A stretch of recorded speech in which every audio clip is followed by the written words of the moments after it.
పుస్తకాన్ని ఒక్క మాటకి అది ఏముందంటే ఎంత సరస్వతి పిల్లవాడు రాశాడు చేయండి అని చెప్పి చేసినాడు.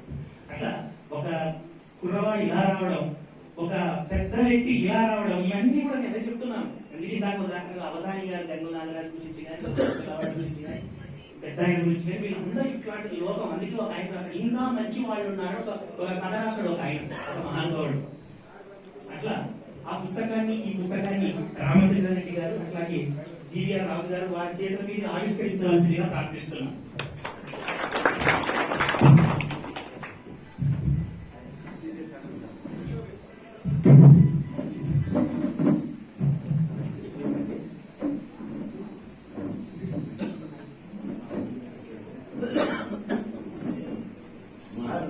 మిమ్మల్ని అందరినీ కలిసే రోజు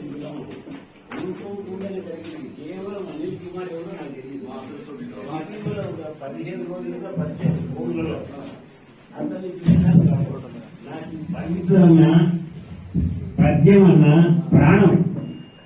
ఆ ఉద్దేశంతో నా పిల్లవాడిని పుస్తకాలు రావడము. మరి మీరందరూ కూడా ఇప్పుడు ఉన్నారు. అసలు పుస్తకం అంటే తెలియని రోజు ఇప్పుడు. అన్ని ఫోన్లు, నెట్లు, పుస్తకం అనేది ఏమి ఉండదు. ఇంకా ముందు రోజుల్లో పుస్తకం ఉండకపోవచ్చు. ఎంతసేపు ఉన్నా అంత కంప్యూటర్లో వచ్చేసింది. మరి ఇటువంటి సందర్భంలో పుస్తకావిష్కరణ అంటే ఒక గొప్ప సమాచారమే. అనిల్ కుమార్ చెప్పినంత గొప్పవాళ్ళే నేను కాదు, కానీ పండితులు అంటే నా గౌరవము, ప్రేమ, తెలుగు భాష అన్నా, పద్యం అన్నా. నా పైన అనేక మంది పండితులు రాసిన పుస్తకాలు ఉన్నాయి. ఒకటి మీకు ఇస్తాను, మీరు చూడండి. మరి ఇది మిమ్మల్ని అందరినీ కలవడం మాకు పరమానందం. మా రంగానికి మన ప్రియ శిష్యుడు ఇక్కడే ఉంటాడు. కృష్ణదేవరాయలుగా భువన విజయంలో ఆయన పాత్రధారి. ఘంటసాల గారి భగవద్గీత ఇప్పుడు ఒక్క శ్లోకం ఆయన చెప్తే మీరు వింటారు. అది బహుశా ఘంటసాల గారు ప్రతికి వచ్చి చెప్పినట్లు ఉంటుంది. ఇది కాబట్టి విశ్వసారథి పుస్తకావిష్కరణ జరుగుతుంది.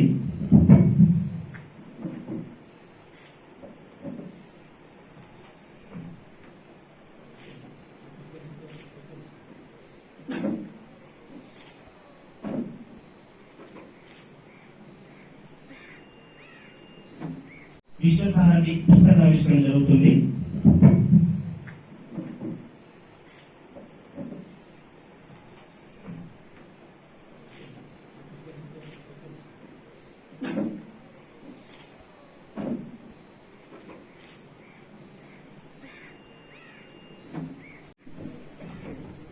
చిత్తూరు జిల్లాలో ఎర్రగుంటపల్లి గ్రామం, పెద్దమండ్యం మండలం, చిత్తూరు జిల్లా. ఒక 17-18 సంవత్సరాల వయసులో ఈ పుస్తకం రాసిన అభ్యుదయ మార్గంతో కూడుకున్నటువంటి పుస్తకం ఇది. మా కర్నూలులో అవధానం సుధాకర శర్మ గారు ఉన్నారు. ఆయన తెలుగు భాషా శతకం అని ఒక పుస్తకం రాస్తే అందులో ఒక మంచి 3 పద్యాలు కొంచెం భావయుక్తంగా ఉంటే ఆ పద్యాలు ఈ పిల్లవాడికి అవి అన్వయిస్తాయని ఆ పద్యాలు రాస్తూ వచ్చారు. చిన్న వాక్య సరణి చితనాధోరణి బుద్ధి వికసనము పొసగ చేసి ప్రొద్దు పుచ్చు నీల పొడుగు కథల హేళ వెలుగు ఇల్లు భాష తెలుగు భాష. వాక్యాలు చిన్న చిన్నవే కానీ బుద్ధి వికసనాన్ని కలిగించేటటువంటి భావం అందుందన్నమాట. ఈ కవితలు చూడడానికి కొన్ని చాలా చిన్నగా ఉంటాయి కానీ ఎంతో భావం ఉంటుంది. సంగీతము గోరి సాగిన రచనల దిద్దుబాటుకు చిత్తితూ గురజాడ అప్పారావు గారు దిద్దుబాటు అని ఒక కథ రాశాడు. దాన్ని తొలి తెలుగు కథ అని చెప్తారు. 1910 ప్రాంతానికి సంబంధించి చిన్న కథ, 1.5 పేజీ ఉంటుంది. కానీ భార్యాభర్తల సంసారాన్ని చక్కదిద్దేటటువంటి 1.5 పేజీ కథ అది. అందుకే హిందీ తెలుగు పుస్తకాలు రాసేవా కాదు. 1 పేజీ రాసిన, 1 పారాగ్రాఫ్ రాసిన, 1 లైన్ రాసిన అది మనకి ఒక మంచి హితాన్ని కలిగించే విధంగా ఉండాలి. చిన్న కథలలోని వన్యలు చూడరా, వెలుగులీను భాష తెలుగు భాష. చిలిపి భావమున్న సిరిసిరి మూవైన ఖడ్గ సృష్టి చేయు కవనమైన. శ్రీశ్రీ లాంటి మహాకవులు చిలిపి భావాలతో సిరిసిరి మూవ అని శతకం రాశారు. అదే కవి చేతిలో ఖడ్గ సృష్టి లాంటి, మహాప్రస్థానం లాంటి పెద్ద పెద్ద పుస్తకాలు వచ్చాయి. ఆయన పెద్ద కవి కాదని అన్ని పెద్ద పుస్తకాలు రావాల్సిన అవసరం లేదు. చెలగి ఉద్ధరించు శ్రీ శ్రీ కవిత్వాన వెలుగు ఈను భాష తెలుగు భాష. చివరిగా ఒకే ఒక పద్యంతో ముగించి రామచంద్ర రెడ్డి సార్ యొక్క సందేశం మనం విందాం. ఈ పుస్తకం రాసినందుకు చిరంజీవి దిగ్గి సాయి కుమార్ గారిని ఆశీర్వదిస్తూ ఈ పుస్తకంలోనే చిన్న పద్యం ఒకటి పెట్టాడు. వీళ్ళది వాయటాకు వంశం. వీళ్ళది శ్రీ వాయటాభంశ శ్రీకల్ప వృక్షమా బాల కవితల రూపాల గరిమా చిన్నారి పొన్నారి చిరుతకు కటి పద్య పాదమా వాగ్దేవి పాద మహిమా. సరస్వతీదేవి ఎవరిని ఎప్పుడు ఎట్లా కటాక్షిస్తుందో తెలియదండి. ముఖే సరస్వతి అంటే అదే. ఎవరి నోట్లో ఎలాంటి అక్షరాలు వచ్చి వాళ్ళు ఎంత పెద్దగా ఉంటుందో తెలియదు. గణిత శాస్త్రంలో లాగరిథమ్స్ అనే సబ్జెక్ట్ ఉంటుందండి. 19 ఏళ్ల కుర్రవాడు ఆ సబ్జెక్ట్ కలిపేటంటే మనం నమ్మగలుగుతాము. శంకరాచార్య లాంటి వాళ్ళందరూ చిన్న వయసులోనే ఒక తత్వశాస్త్రంలోని అంశాలన్నింటినీ ఆపోషణ పట్టి ఒక గొప్ప శ్రీమాత్రే నమః. మహనీయులు, మాననీయులు, గణనీయులు, గౌరవనీయులు, సభను అలంకరించినటువంటి పెద్దలందరికీ 5 పనిచేస్తున్నాను. అన్నదానము గొప్పదనవచ్చునే గాని అన్నంబు జాములో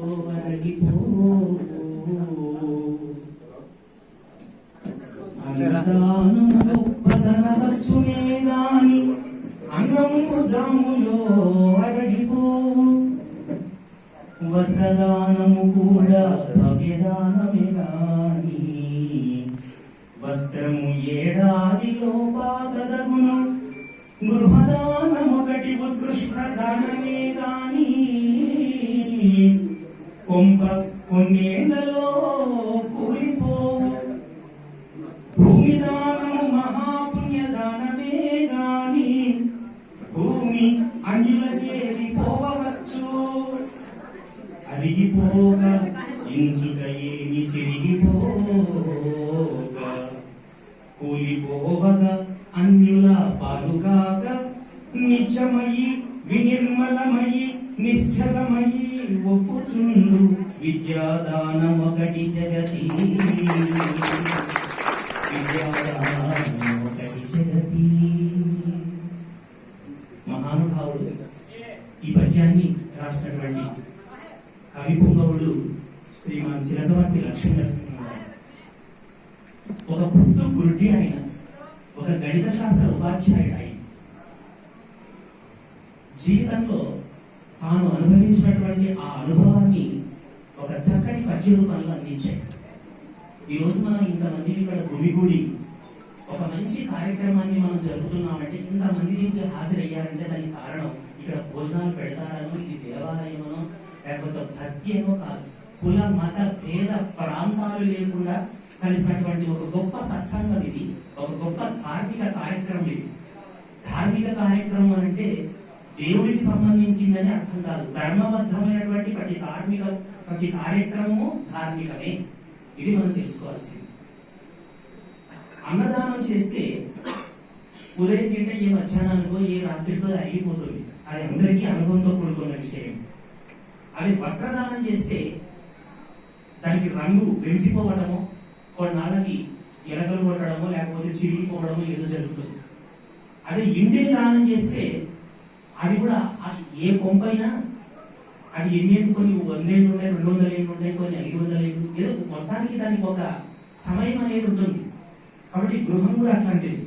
అదే భూదానం చేస్తే అది మహాపుణ్యమే. కానీ ఆ భూమి ఎప్పుడు అన్యాక్రాంతం ఉంటుందో తెలియదు. ఈ రోజు ఇప్పుడు మన ప్రపంచాన్ని పట్టి పీడిస్తున్న అనేక సమస్యలు, ప్రధాన సమస్య భూ సమస్య. ఇప్పుడు ఎక్కడ చూడు రియల్ ఎస్టేట్ వ్యాపారాలని ప్రాజెక్టు కనిపెట్టారంటే మనం నమ్మగలుగుతాము. శంకరాచార్య లాంటి వాళ్ళందరూ చిన్న వయసులోనే ఒక తత్వశాస్త్రంలోని అంశాలన్నింటినీ ఆపోషణ పట్టి ఒక తాత్వికునిగా ఈ ప్రపంచానికి తమ సందేశాన్ని అందించారు అంటే మనం చూడని వాళ్ళం, మనం నమ్మగలమా? కాబట్టి సరస్వతి ఎవరి నోట ఎలా ఉంటుందో తెలియదు.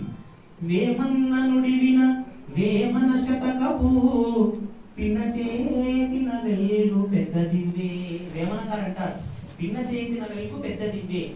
చిన్న పిల్లోడైనా వాడు లాంతర్ పట్టుకుంటే, ఒక పెద్ద బ్యాటరీ పట్టుకుంటే, ఈ చిన్న పిల్లోడు అనేది ముడుచుకుపోయి కొంచెం వెలగదు. పెద్దవాడు పట్టుకున్నాడు, ఒక పెద్ద రాష్ట్ర మంత్రి గారు పట్టుకున్నారని ఆ లైట్ ఇంత వేగంగా వచ్చి పెద్ద వెలుగు కాదు.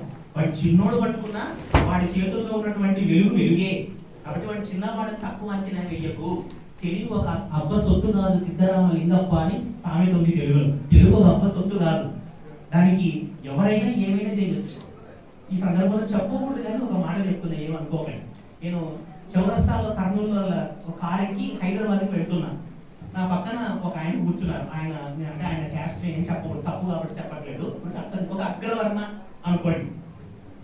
ఏదో మాట్లాడుతూ ఏదో నన్ను కొంతమంది కులాలు అయితే నేను అసలు అది నాకు నచ్చవు. కులాలు అంటే మానవత్వం తర్వాత ఏదో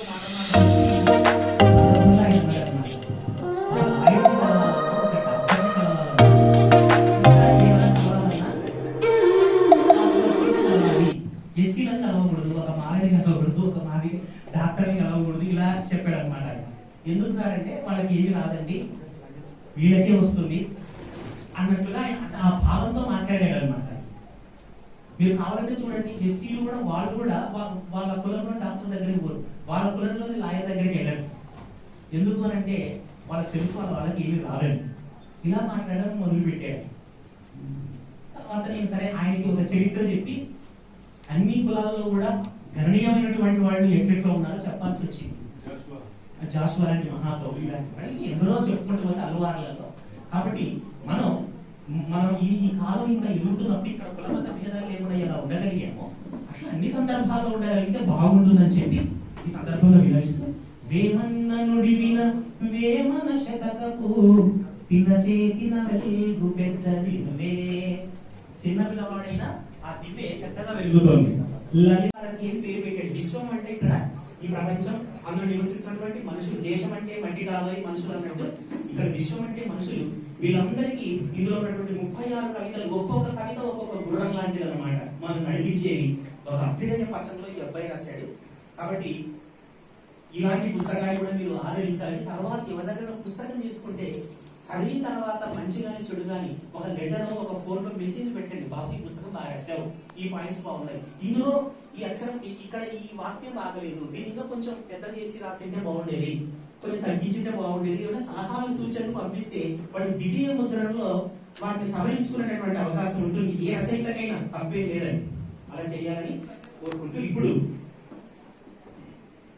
ఈ సభకి ముఖ్య అతిథిగా చేసినటువంటి శ్రీ ఎస్ రామచంద్రారెడ్డి గారు, మాజీ కేడిసిసి బ్యాంక్ చైర్మన్ పత్తికొండ గారిని వారికి సందేశం ఇవ్వాల్సిందిగా ప్రార్థిస్తున్నాను.